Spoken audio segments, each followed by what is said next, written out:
Hello everyone. So as you know हमने इसका जो पहला पार्ट था वो इसकी प्रीवियस वीडियो में पढ़ा था, बेसिक्स ऑफ फिजियोलॉजी, कि फिजियोलॉजी में कौन सी टर्म्स हैं जो ज़्यादातर यूज़ होती हैं और जो बेसिक दो चीज़ें हैं जिसके अराउंड फिजियोलॉजी घूमती है, प्लस अनाट और फिजियो का आपस में रिलेशन क्या है। अगर आपने वो वीडियो नहीं देखा है तो नीचे डिस्क्रिप्शन बॉक्स में आपको लिंक दे देंगे, आप उस पर क्लिक कर देख सकते हैं इसका पार्ट 1। नाउ जब हमने पार्ट 1 को एंड किया था अपनी लास्ट वीडियो में, देन आई टोल्ड यू कि दो जो टर्म्स हैं जो फिजियोलॉजी में बहुत इंपॉर्टेंट है। The first one was homeostasis and the second one was transport across the cell membrane. Transport across the cell membrane क्यों ज़रूरी था? क्योंकि आयंस और न्यूट्रिएंट्स जो है उनका एक्सचेंज बहुत ज़रूरी है सेल की वायबिलिटी के लिए, उसको लाइव रखने के लिए और वहाँ से मेटाबॉलिक वेस्ट के रिमूवल के लिए। तो इसीलिए जो ट्रांसपोर्ट था वो बहुत इंपॉर्टेंट था। तो जो बेसिक ट्रांसपोर्ट है दो तरीके का, एक्टिव और पैसिव, ये हम अपनी पहले वाली वीडियो में कवर कर चुके हैं। तो आज हम पढ़ने वाले हैं homeostasis. You can see here कि होम्योस्टैसिस में आपको यहाँ एक पिक्चर दिख रही है कि एक ह्यूमन बीइंग है, एक लिविंग बॉडी है जिसके अंदर आपका ये वेइंग बैलेंस, तराजू है, वो बना हुआ है। नाउ अब इस पिक्चर से मैं ये बताना चाह रही हूँ कि होम्योस्टैसिस का मतलब क्या है। अगर हम उसको लेमैन टर्म में बहुत इजी भाषा में अगर हम बोलें तो हमारी बॉडी का जो इंटरनल बैलेंस है उसको मेंटेन करना ही मतलब है होम्योस्टैसिस का। तो आज हम वो सारे सिस्टम्स, आपको याद हो तो हमने पिछली वीडियो में जो स्ट्रक्चरल लेवल ऑर्गेनाइजेशन पढ़ा था जिसमें कि सेल था, सेल के बाद टिश्यू था, टिश्यू के बाद जो ऑर्गन था और ऑर्गन के बाद ऑर्गन सिस्टम। तो ये जो सारे ऑर्गन सिस्टम्स हैं ये आपस में इंटीग्रेटेड रहते हैं, कोऑर्डिनेटेड रहते हैं ताकि हार्मोनियसली ये वर्क कर सकें बॉडी का होम्योस्टैसिस मेंटेन करने के लिए। तो आज हम वो सारे ऑर्गन्स और ऑर्गन सिस्टम्स के बारे में पढ़ेंगे और उससे पहले हम पढ़ेंगे कि एक्चुअल में होम्योस्टैसिस चीज़ क्या है। तो दिस इज़ वेरी इंपॉर्टेंट क्योंकि जो फिजियोलॉजी है वो इस होम्योस्टैसिस के अराउंड ही घूमती है। इसके बारे में हम पहले भी बात कर चुके हैं कि होम्योस्टैसिस अगर मेंटेन है आपकी बॉडी में तो it means it is in healthy state, कोई डिजीज़ नहीं है। तो वो डिज़ीज़ आती ही इसलिए है अगर होम्योस्टैसिस ज़रा सा भी इम्बैलेंस हो जाए, इधर उधर हो जाए, यानी कि कोई ऑर्गन या कोई ऑर्गन सिस्टम जो है वो अपना फंक्शन परफेक्टली परफॉर्म नहीं कर रहा है तो it will lead to pathology. So now will get started with the video.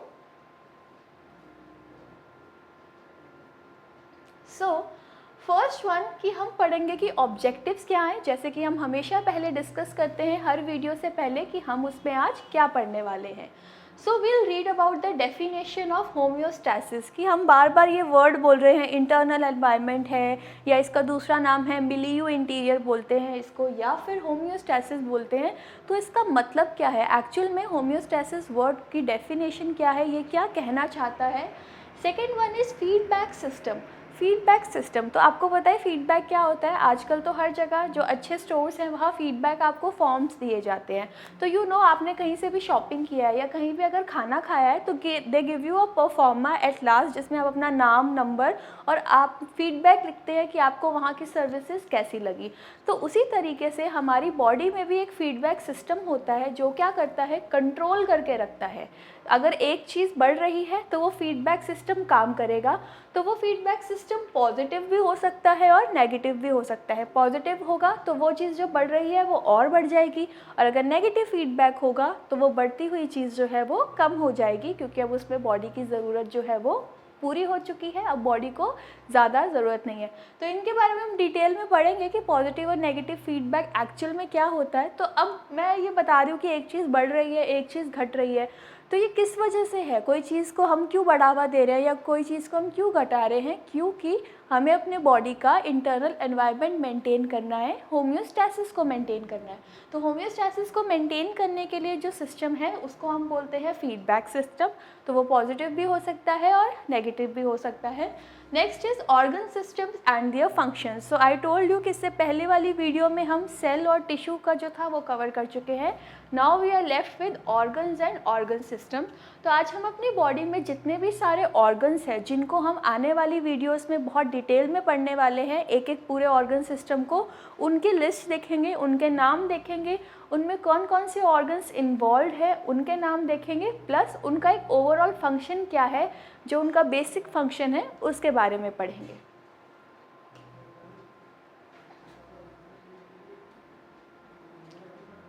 So let us read about homeostasis यानी कि स्टेडी स्टेट। तो स्टेडी का क्या मतलब होता है, जब कोई चीज़ स्टैटिक होती है, एक ही लेवल पर रहती है, तो उसको हम बोलते हैं स्टेडी। तो होम्योस्टैसिस का क्या मतलब है, हमें अपनी बॉडी में एक ही तरह की स्टेट, एक बैलेंस को मेंटेन करना है। Now what is homeostasis? Maintenance of nearly constant conditions in the internal environment. Now what are these constant conditions? अब हमारी बॉडी में बहुत सारे आयंस हैं, गैसेस हैं, अभी हम आगे एक टेबल भी देखेंगे। वो आयंस और गैसेस है या चाहे जो टेम्परेचर है, तो हमारी बॉडी जो है वो बहुत एक नैरो रेंज में काम करती है कि अगर कोई चीज़ की वैल्यू 9, फॉर एग्जांपल अगर हम कैल्शियम की बात करें यहाँ पे, तो उसका जो वैल्यू है वो 9 to 11 के बीच रहना चाहिए। अगर वो 9 से 8 हुआ तो भी हार्मफुल है, अगर वो 11 से ज़्यादा हुआ वो तो भी हार्मफुल है। या अगर हम pH की बात करें, अगर हम बॉडी के टेम्परेचर की बात करें, तो ये जो सारी ही चीज़ें हैं ये बहुत एक नैरो रेंज के अंदर आती हैं। तो व्हाट हैपन्स इज़ कि अब हम उसी जो 1-2 का जो डिफरेंस है, हमें उसी के अंदर इसको मेंटेन करके रखना है, क्योंकि ना इससे ज़्यादा बॉडी सहन कर सकती है, ना इससे कम बॉडी जो है वो काम कर सकती है। तो इस नैरो रेंज के अंदर ही सारे वेरिएबल्स को कांस्टेंट रखना जो है, उस प्रोसेस को ही क्या बोलते हैं, होम्योस्टैसिस। तो बहुत सारे मैकेनिज़्म हैं जो इसमें एक्ट करते हैं, जो साथ में काम करते हैं to maintain the internal environment of our body. So American physiologist Walter Cannon, all organs and tissues of the body. Now what happened is कि जो ये वॉल्टर कैनन है, इन्होंने बताया था कि होम्योस्टैसिस होता क्या है और ये क्यों ज़रूरी है। तो ये कह रहे हैं कि जो सारे ऑर्गन्स हैं और बॉडी के टिश्यूज़ हैं वो सब आपस में मिलकर काम करते हैं to perform homeostasis. For example यहाँ आपके पास कुछ एग्जाम्पल्स हैं, जैसे कि लंग्स। तो लंग्स किस तरीके से काम करेगा, ऑक्सीजन देगा सेल को और वहाँ से कार्बन डाइऑक्साइड को कलेक्ट कर लेगा। देन किडनीज़ कैसे काम करेंगे, किडनीज़ भी कुछ आयन की रीअब्जॉर्प्शन करा देंगी, कुछ की सिक्रीशन करा देंगी, जो निकालने वाली चीज़ें हैं उनको क्या करेगी, सिक्रीट करके यूरिन में एक्सक्रीट आउट कर देगी, और जो वापस देने वाली हैं उनको रीअब्जॉर्ब करवा लेगी। Next is GIT tract. GIT tract क्या करेगा, जो भी आपका फूड इनटेक है, जो भी आपने खाया है, उसमें से जो भी न्यूट्रिएंट्स ज़रूरी हैं, जो आपकी बॉडी के काम की हैं, उनको अगर कुछ परफॉर्म करना है, कुछ सिंथेसाइज करना है, तो जो भी डाइटरी इनटेक आपका है उसमें से कुछ अब्जॉर्ब करने का काम है, तो वो है जीआईटी का। नाउ यू कैन सी कि ये जो तीनों चीज़ें हैं, चाहे वो लंग्स हैं, चाहे वो किडनी है, चाहे वो जीआईटी हैं, ये आपके अलग अलग सिस्टम के पार्ट्स हैं। Lungs is a part of respiratory system, kidney जो है वो यूरिनरी सिस्टम का पार्ट है, और जो जीआईटी सिस्टम है उसके वेरियस ऑर्गन्स हैं जहाँ अब्जॉर्प्शन होता है, किसी का स्टमक पे हो रहा है, किसी का लार्ज इंटेस्टाइन के किसी पार्ट पे हो रहा है। तो ये क्या हो रहा है, ये तीनों चीज़ें ही भले ही अलग अलग सिस्टम की हैं, लेकिन अल्टीमेटली काम क्या कर रही हैं कि बॉडी में से जो वेस्ट प्रोडक्ट है उसको बाहर करना है और जो काम की चीज़ें हैं उनको अंदर रखना है। तो डायरेक्टली और indirectly all the organ systems are involved in maintenance of homeostasis. Now, powerful control systems exist for maintaining the concentration of sodium and hydrogen ions as well as for most of the others. तो ये तो सिर्फ यहाँ gas की एक बात हो रही थी, इसके अलावा भी यहाँ इन 3 सिस्टम्स के अलावा भी बहुत सारे कंट्रोल सिस्टम्स हैं, including nervous system, including circulatory system, reproductive system, endocrine system. तो बहुत सारे सिस्टम्स हैं जो क्या कंट्रोल करते हैं, ये आयंस की डिस्ट्रीब्यूशन को कंट्रोल करते हैं, और इसके अलावा जो न्यूट्रिएंट्स हैं उनके डिस्ट्रीब्यूशन को कंट्रोल करते हैं। So this was about homeostasis. एक होम्योस्टैसिस का इंट्रोडक्शन था कि वो एक्चुअल में है क्या। Now, the body's ability to maintain a relatively large stable interact in the internal environment despite the constant external change। तो होम्योस्टैसिस में होता क्या है कि बाहर कुछ भी बदलाव हो, चाहे बाहर ठंड है या गर्मी है, ठीक है, आप बाहर का एनवायरनमेंट कितना भी चेंज हो, एक्सटर्नल एनवायरनमेंट में जितना भी चेंज हो जाए, कॉन्स्टेंटली होता रहे, आपकी बॉडी में ये सिस्टम्स इस तरीके से काम करने चाहिए कि वो फटाफट से अडेप्ट कर दें। बाहर ठंड है तो इसका मतलब ये नहीं है कि बॉडी में अब सारी चीज़ें क्या है, उनको भी ठंड लगेगी, सब ऑर्गन्स को वो काम करना बंद कर देंगे, नो। तो बॉडी अपने आप को इस तरीके से अडेप्ट करेगी या इस तरीके से वो होम्योस्टैसिस शो करेगी कि बाहर की ठंड में भी आपके ऑर्गन्स जो हैं वो ईजिली इजीली काम कर सके। और वैसे ही अगर बाहर गर्मी है, आप किसी ऐसी जगह पे हैं जहाँ टेम्परेचर क्या है, ज़्यादा है, तो बॉडी अपने आप को खुद से ऐसे अडेप्ट कर लेगी। तो ये जो अडेप्टेशन हो रहा है ना, जो ऑर्गन सिस्टम्स अपना अडेप्टेशन दिखा रहा है कि आपको पानी मिल रहा है उस जगह पे, आपको पानी नहीं मिल रहा है बाहर की चेंजेस के अकॉर्डिंग, तो ये जो अडेप्टेशन हो रहा है, जो ऑर्गन्स ये मेंटेन कर रहे हैं अंदर के एनवायरनमेंट को, क्योंकि रेंज तो वही रहेगी ना। अगर 9 to 11 है तो बॉडी को तो 9 to 11 ही चाहिए, उसको कोई फ़र्क नहीं है कि बाहर ठंड है या बाहर क्या है, गर्मी है, या आपको पानी मिल रहा है नहीं मिल रहा है, या आप फास्टिंग पे या आप नहीं है। तो बॉडी अपने आप में क्या करेगी, मेंटेन करने की कोशिश करेगी। तो उस चीज़ को क्या हम बोलते हैं, homeostasis. So normal body functions require the integrated actions of cell, tissue, organs and the multiple nervous, hormonal and local control systems that together contribute to homeostasis and good health. तो एक बॉडी के normal functioning के लिए हर जो चीज़ है हमारी body में present है, चाहे वो सेल है, एक बेसिक स्ट्रक्चर से लेकर एक ऑर्गन सिस्टम तक, उन सबको मिलकर काम करना है, कोऑपरेट करना है आपस में एक दूसरे को, ताकि जो बॉडी है वो हमारी एक अच्छी और एक हेल्दी स्टेट में रह सके। Disease is often considered to be state of disrupted homeostasis. Now I told you कि जब भी हीमोस्टैसिस में कोई भी परेशानी होगी तो हमारी जो बॉडी है it will suffer from a disease, it will suffer from a pathology. Pathology का मतलब होता है disease. Now pathophysiology seeks to explain how the various physiological processes are altered in the diseases or injury। तो जब भी आप medicine पढ़ते हैं या जब भी आप पैथोलॉजी पढ़ते हैं, तब आप अगर आप कोई भी टॉपिक उठाएंगे, से अगर आपने कोई भी डिजीज़ उठाई है, मेडिसिन में डायबिटीज़ की बात हो रही है या रीनल फेलियर की बात हो रही है, तो वो कुछ सब हेडिंग्स में डिवाइडेड होता है। जब भी आप थियोरेटिकली उसे पढ़ते हैं तो वहाँ एक सब हेडिंग होता है पैथोफिजियोलॉजी। ना पैथोफिजियोलॉजी में क्या बताते हैं वो, कि फिजियोलॉजी में you read about normal processes जो चल रहे हैं, आपका नॉर्मल बॉडी फंक्शनिंग कैसा है वो आप फिजियोलॉजी में पढ़ते हैं। बट पैथोफिजियोलॉजी में वो उस नॉर्मल पाथवे में क्या चेंज आया जिसकी वजह से डिजीज़ हो गई, कोई एंजाइम बढ़ गया, कोई एंजाइम घट गया, या कोई नया कंपाउंड बन रहा है, तो आप वो पढ़ते हैं। तो पैथोफिजियोलॉजी क्या बताती है कि उस पर्टिकुलर डिजीज़ में जो फिजियोलॉजिकल पाथवे था वहाँ क्या ऐसी चेंज आ गया, क्या ऐसी दिक्कत आ गई कि जो बॉडी है उसमें वो डिज़ीज़ हो गई। तो ये आप मेडिसिन में जब पढ़ेंगे तो ये वर्ड आपके सामने हर डिज़ीज़ में आएगा, what is the pathophysiology of this disease, है ना। तो वो मतलब है पैथोफिजियोलॉजी में। उसमें आपको नॉर्मल पाथवे पता होगा तभी तो आप बता पाएंगे ना कि इसमें कहाँ चेंज आया जो ये डिज़ीज़ हो गई, या ये डिज़ीज़ है ये किसकी वजह से हुई। तो इसलिए फिजियोलॉजी जो है वो आपका बेसिस बनाता है for your second year subjects and third year subjects. कोई भी डिज़ीज़, किसी भी सिस्टम की, किसी भी ऑर्गन की समझने के लिए यू मस्ट नो कि उसका नॉर्मल कंडीशन क्या है। नॉर्मल पता होगा तभी आप अब नॉर्मल बता पाएंगे। तो physiology holds much importance to know the normal functioning of body, organs and its systems. Now homeostatic control mechanism, तो ये एक जनरल सा डायग्राम है, इसी के ऊपर जो है वो सारे ऑर्गन्स का जो होम्योस्टैसिस करने का तरीका है वो मेंटेन करता है। सो लेट अस हम इसको समझने की कोशिश करते हैं कि वो किस तरीके से होता है। सो व्हाट हैपन्स इज़ कि होम्योस्टैसिस क्या है, इस तरीके से ये एक स्टेडी लाइन है। आप देखो कि एक स्ट्रेट लाइन है, मतलब कि जो बैलेंस है वो मेंटेन्ड है। जब ये स्ट्रेट लाइन ऊपर या नीचे हो रही है तो इसका मतलब इम्बैलेंस हो रहा है, या तो कोई चीज़ बहुत बढ़ गई है, इट इज़ टू मच, या कोई चीज़ क्या हो गई है, घट गई है, इट इज़ टू लिटिल। यानी कि कोई चीज़ अपनी वैल्यू से या तो अपर लिमिट से ज़्यादा हो गई है या अपर लिमिट से कम हो गई है। तो यानी कि कुछ भी स्टिमुलस हो सकता है।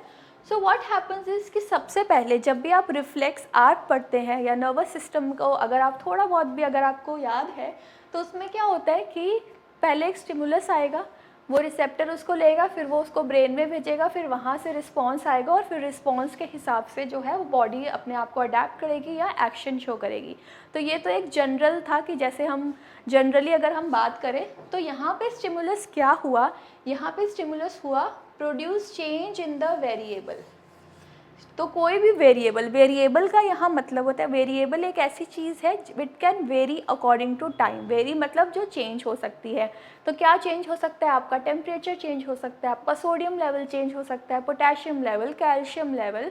तो इस तरीके से जो गैस का लेवल है, जो ऑक्सीजन और कार्बन डाइऑक्साइड है। तो इस तरीके से बहुत सारे वेरिएबल्स हैं जो बॉडी में कांस्टेंट नहीं रहते हैं, वो क्या होंगे, कंडीशंस के अकॉर्डिंगली चेंज होते रहेंगे।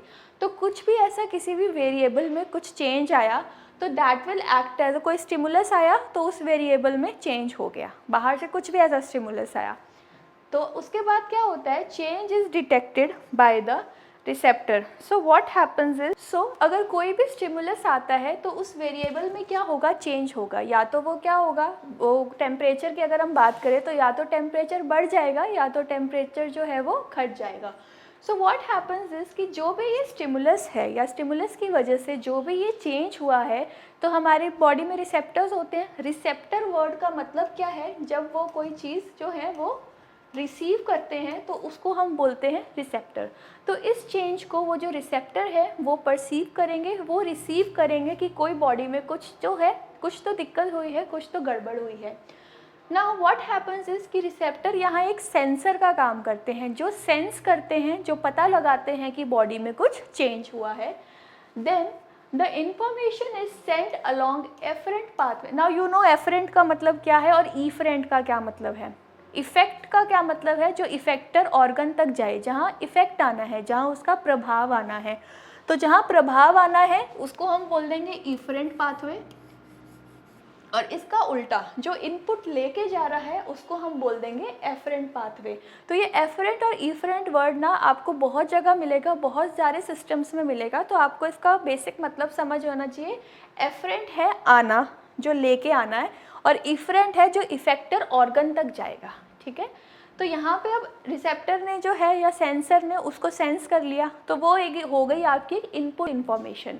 तो वो किसके थ्रू जाएगी, आपके इफरेंट पाथवे तक। आपका जो बॉडी का कंट्रोल सेंटर है, दैट इज़ कंट्रोल सेंटर में कोई भी ऑर्गन हो सकता है, वो ब्रेन हो सकता है, वो स्पाइनल कॉर्ड हो सकता है, वो किडनी हो सकता है। वो वेरी करता है कि किस हार्मोन की वहाँ ज़रूरत है या कौन से हार्मोन को अगर निकालना है। तो आपका कंट्रोल सेंटर जो है, it can be any organ. Then after this what happens कि ऑर्गन ने उसको सेंस किया। अच्छा, ऑर्गन के पास जो है वो इन्फॉर्मेशन पहुंच गई कि अब ऑर्गन सोचेगा कि अच्छा आरबीसी की कमी, अगर हम बात करें किडनी की, तो किडनी की कमी हो रही है, तो आरबीसी की कमी हो रही है, तो किडनी ने सोचा कि अच्छा ये मेरे पास इसलिए इन्फॉर्मेशन आई है क्योंकि मुझे अभी एरिथ्रोपोइटिन निकालना है ताकि आरबीसी को ज़्यादा बना सके। तो किडनी क्या करेगी, वो अपना एक आउटपुट इन्फॉर्मेशन दे देगी, यानी कि वो क्या करेगी, वो एरिथ्रोपोइटिन रिलीज़ कर देगी।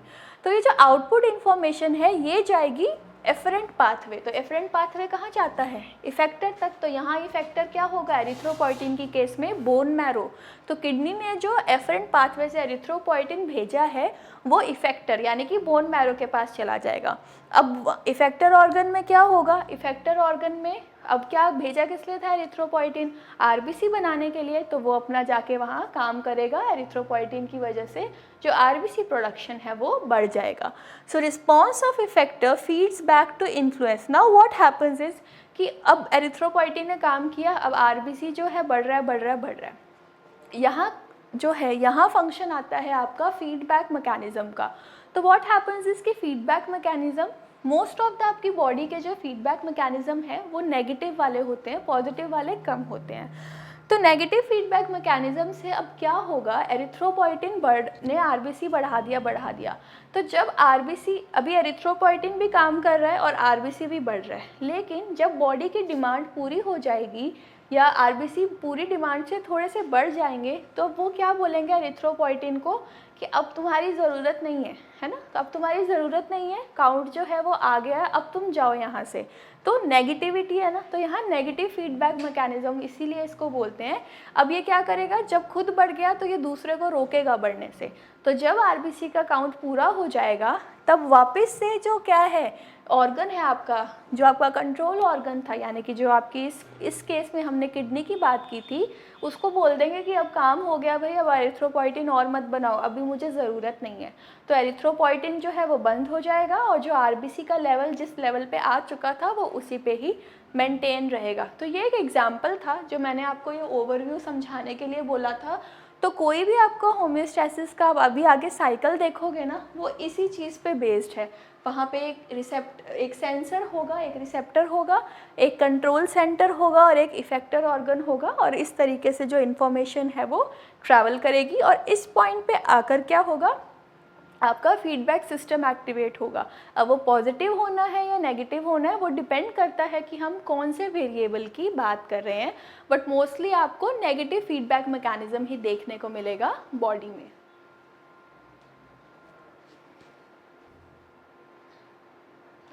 ना feedback system, I told you कि नेगेटिव फीडबैक होता है और पॉजिटिव फीडबैक होता है। Let us see one by one कि इनका क्या मतलब है और ये किस तरीके से काम करते हैं। एंड यू नो कि फीडबैक सिस्टम कब एक्टिवेट होता है, जब इफेक्टर ऑर्गन के जो बाद वाला स्टेप था, जब जो काम था वो काम होना शुरू हो गया है और बॉडी में जिस चीज़ के लिए आपने वो लेवल जो है वो मेंटेन हो गए हैं, तो उसके बाद आएगा फीडबैक मैकेनिज्म एक्शन में।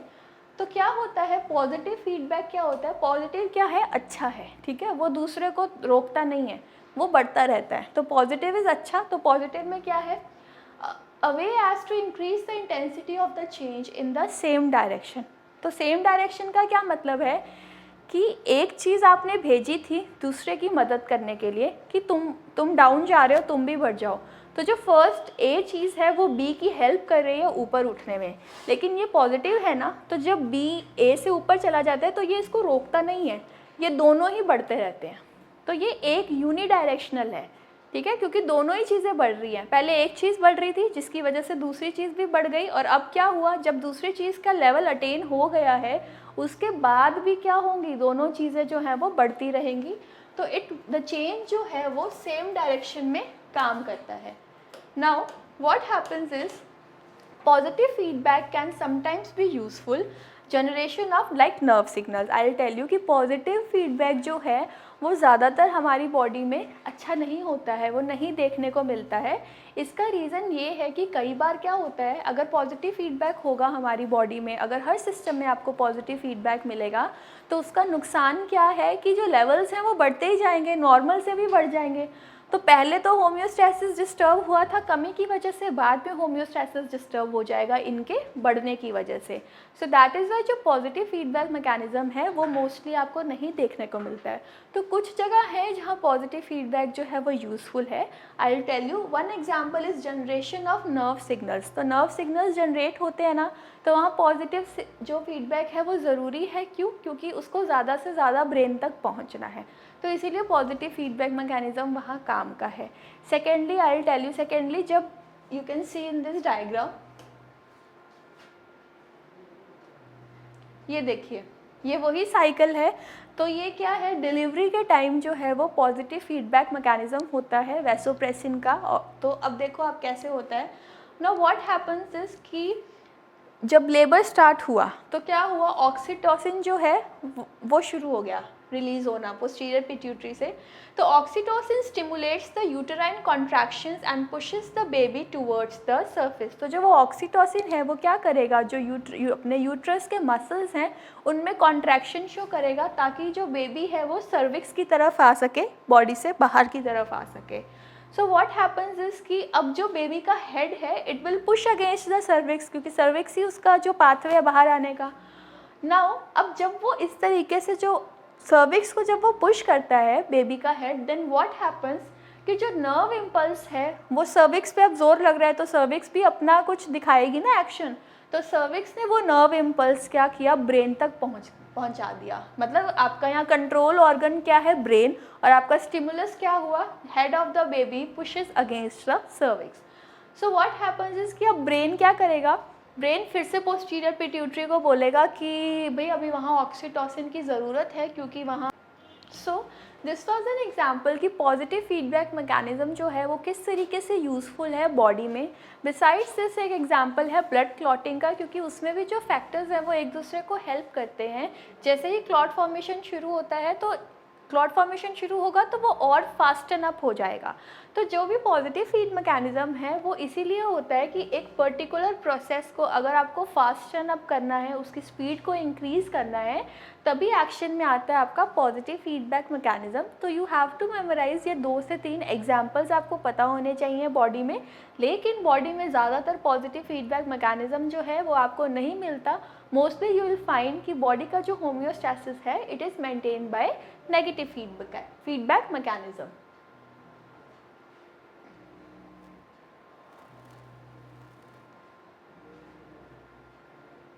Now will read about negative feedback mechanism. तो इसको बहुत अच्छे से समझना है क्योंकि जब आप एंडोक्राइन सिस्टम पढ़ेंगे तो वहाँ बार बार ये वर्ड आएगा कि ये नेगेटिव फीडबैक मैकेनिज़्म से रेगुलेट होता है, तो उसका वहाँ मतलब क्या है तो वो आपको यहाँ समझना है।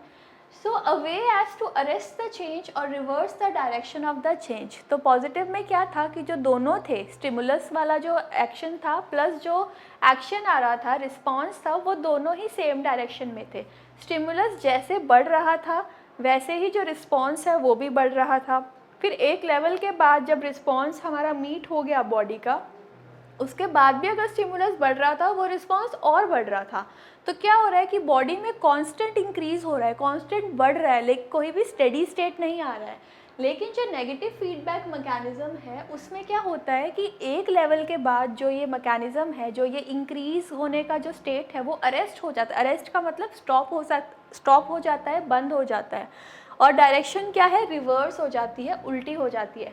स्टिमुलस बढ़ रहा है, स्टिमुलस की वजह से जो रिस्पॉन्स बढ़ रहा है, तो जितना रिस्पॉन्स चाहिए, जितना भी आपकी बॉडी को ज़रूरत है, वो रिस्पॉन्स आने के बाद अब वो रिस्पॉन्स अगर बढ़ा तो वो स्टिमुलस को क्या कहेगा, बस अब इतना लेवल बहुत है, बॉडी में इतना ही चाहिए, मुझे और नहीं बढ़ाना है।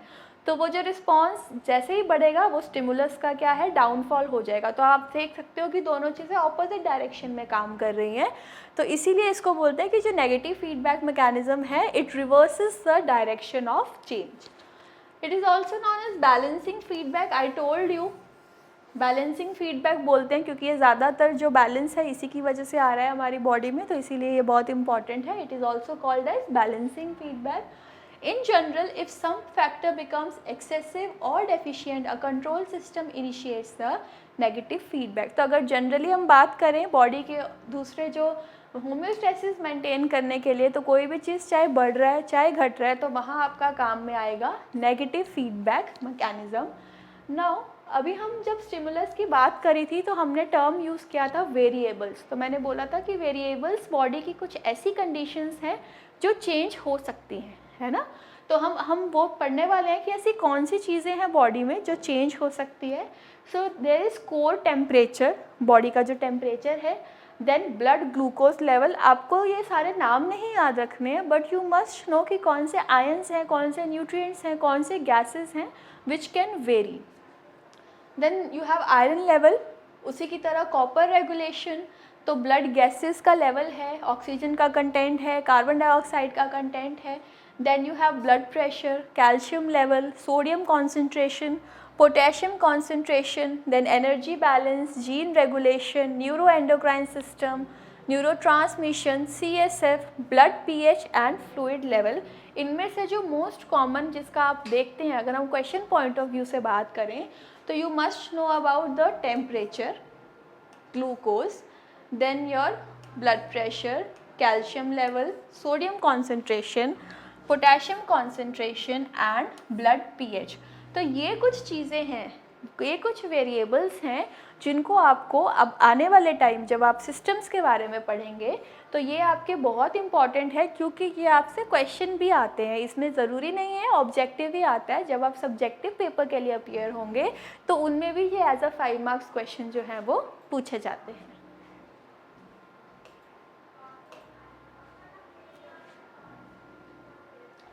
नाउ यू कैन सी, आपको एक टेबल दिख रहा है, तो इस टेबल में आप देख सकते हो कि oxygen, carbon dioxide, sodium ion, potassium, calcium chloride, bicarbonate, glucose, body temperature, acid base. तो ये मोस्टली वही है जो मैंने अभी आपको अभी थोड़ी देर पहले जो टिक करके बताए हैं कि they are important. They are important क्योंकि आप कभी भी इमरजेंसी में जाए तो सबसे पहले वो यही चीज़ भी चेक करते हैं कि उसी हिसाब से तो वो आपको ड्रिप लगाते हैं। तो वो ड्रिप कैसे लगाएंगे अगर उनको पता हो कि सोडियम का क्या है लेवल, बाइकार्बोनेट का क्या है, ग्लूकोज देना है कि नहीं देना, फीवर जो है वो बहुत कॉमन है तो बॉडी टेम्परेचर कैसे मेंटेन करते हैं, एल्कोलॉसिस, एसिडोसिस। तो ये बहुत सारी टर्म्स हैं जो आप आगे भी पढ़ोगे, तो उसको कैसे मेंटेन करना है, कैसे रेगुलेट करना है, यही हमें हर सिस्टम में समझना है। तो अब आपको ये कुछ इनकी नॉर्मल रेंज है ना। तो ये नॉर्मल रेंज जो है ये मेंटेन होनी बहुत ज़रूरी है बॉडी में। तो इसमें से अगर क्वेश्चन आता है तो it comes about sodium ion, potassium ion, bicarbonate ion, glucose, body temperature, acid base and calcium ion. तो इनका लेवल आपको जो बॉडी में नॉर्मल लेवल्स हैं ये आपको पता होने चाहिए। ज़रूरी नहीं है कि वो इसी टॉपिक से आए, वो कभी भी कैसे भी आ सकते हैं। अगर आप कैल्शियम का लेवल अगर नॉर्मल पूछ सकते हैं तो वो किसी भी टर्म, किसी भी ऑस्टियो के हिसाब से भी पूछ सकते हैं, वो किडनी के हिसाब से भी पूछ सकते हैं। तो ऐसा जनरल में से नहीं आएगा, लेकिन किसी भी सिस्टम का एक क्वेश्चन इस पर बन सकता है। तो सोडियम का जो नॉर्मल रेंज है वो है 138 टू 146, पोटेशियम का 3.8 to 50। Now you can see कि 3.8 टू 5.0 है वो कितना नैरो रेंज है, कितना ही डिफरेंस है। तो इसीलिए इन चीज़ों को मेंटेन करना इज़ बहुत इंपॉर्टेंट। थोड़ा सा भी फेरबदल हुआ, ऊपर नीचे हुआ एंड बॉडी में प्रॉब्लम शुरू हो जाएगी।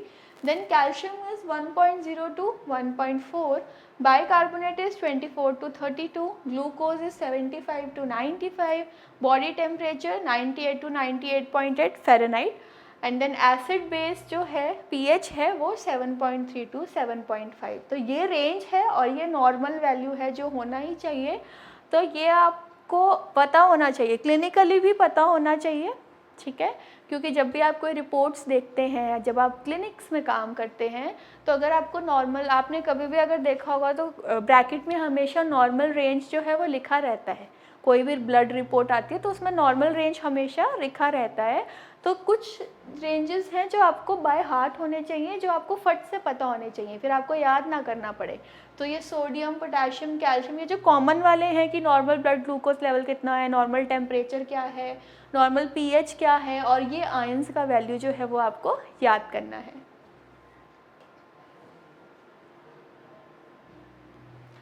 अब वन बाय वन जो इम्पॉर्टेंट वेरिएबल्स थे हम उनके होम्योस्टैसिस के बारे में पढ़ेंगे कि वो किस तरीके से काम करते हैं। हम यहाँ पे भी उनको इकट्ठा देख रहे हैं, उसके बाद जब आप सिस्टम्स पढ़ेंगे एक एक करके ये होम्योस्टैसिस आप वहाँ दोबारा पढ़ेंगे।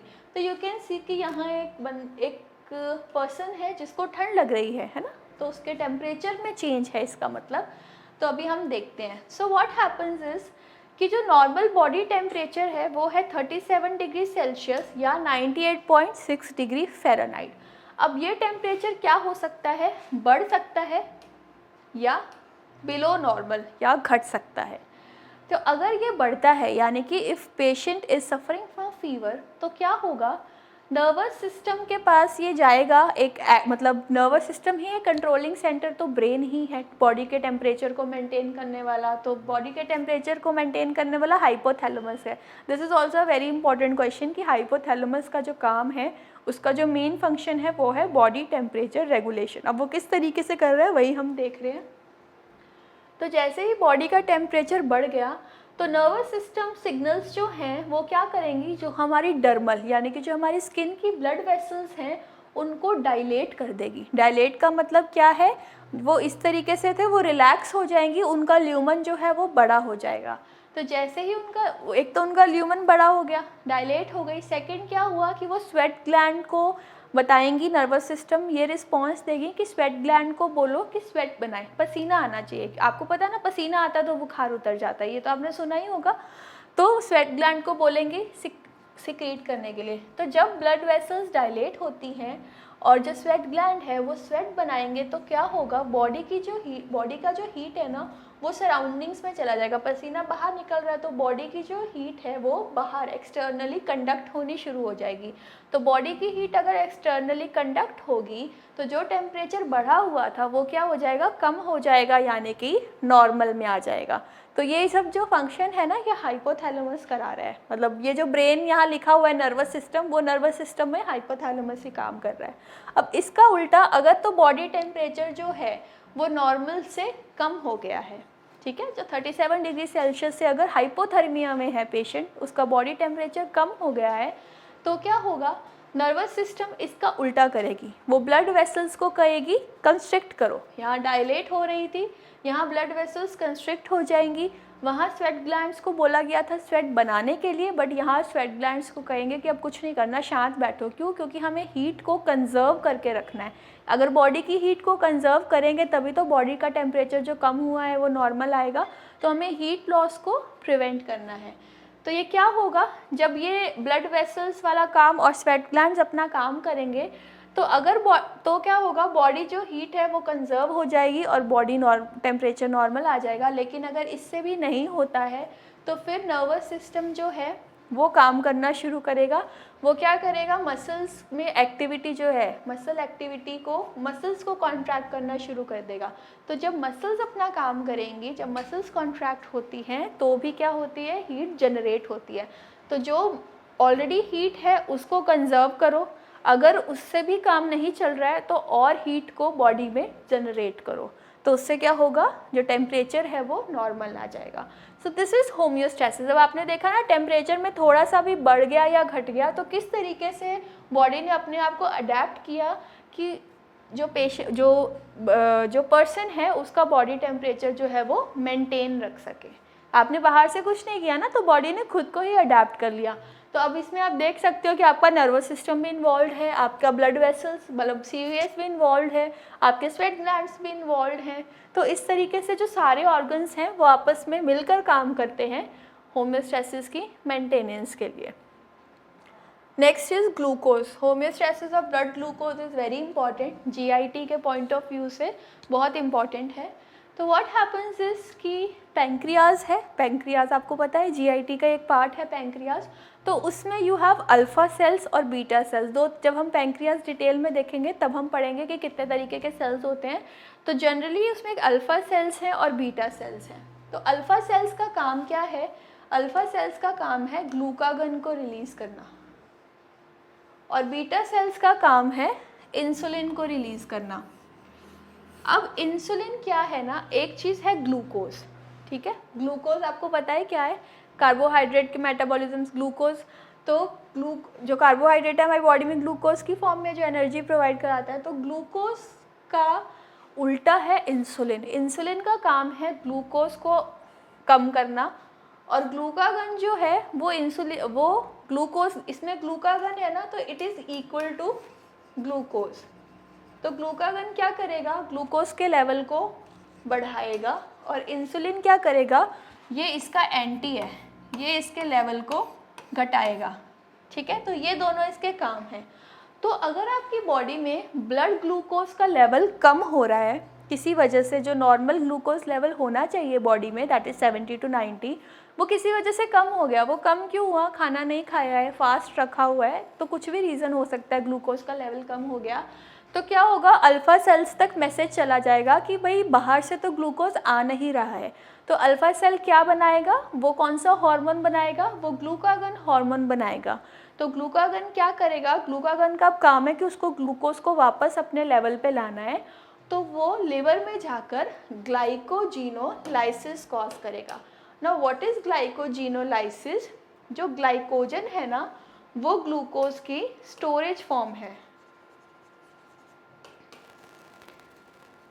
तो ग्लूकोज का एक रिजर्व जो है वो ग्लाइकोजन की फॉर्म में लिवर अपने अंदर स्टोर करके रखता है कि जब भी कभी ग्लूकोज की कमी हो जाएगी तब ये ग्लाइकोजन काम करेगा। तो वो उसको एक गोदाम में जैसे स्टोर करके रखते हैं ना, तो इस तरीके से लिवर ग्लाइकोजन को स्टोर करके रखता है। तो जब ग्लूकागन रिलीज़ हुआ वो लिवर के पास जाएगा और वो लिवर को बोलेगा कि बाहर से ग्लूकोज नहीं आ रहा है, अब अपना स्टोर खाली करो, अब ग्लाइकोजन को लेके आओ।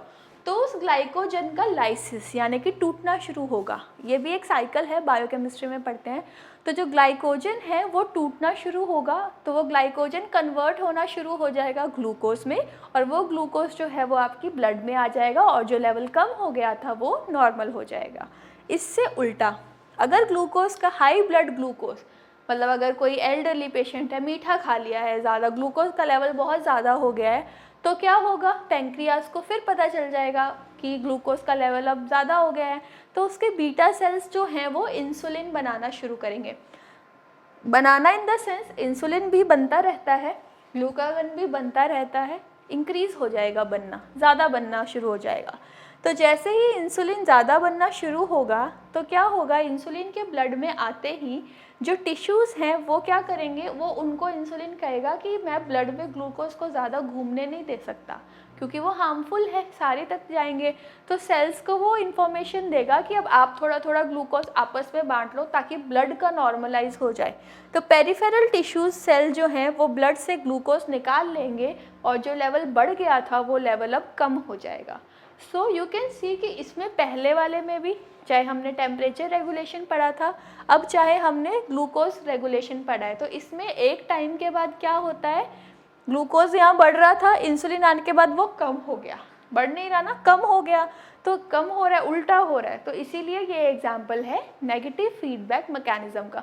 और अगर अब इसी की जगह पॉजिटिव होता तो क्या होता, इंसुलिन भी बढ़ता रहता और ये जो है क्या बस ये भी बढ़ता रहता, तो कोई फ़ायदा ही नहीं था। तो इसीलिए हम बोलते हैं कि बॉडी में जो ज़्यादातर मैकेनिज्म है वो नेगेटिव फीडबैक सिस्टम पे काम करते हैं।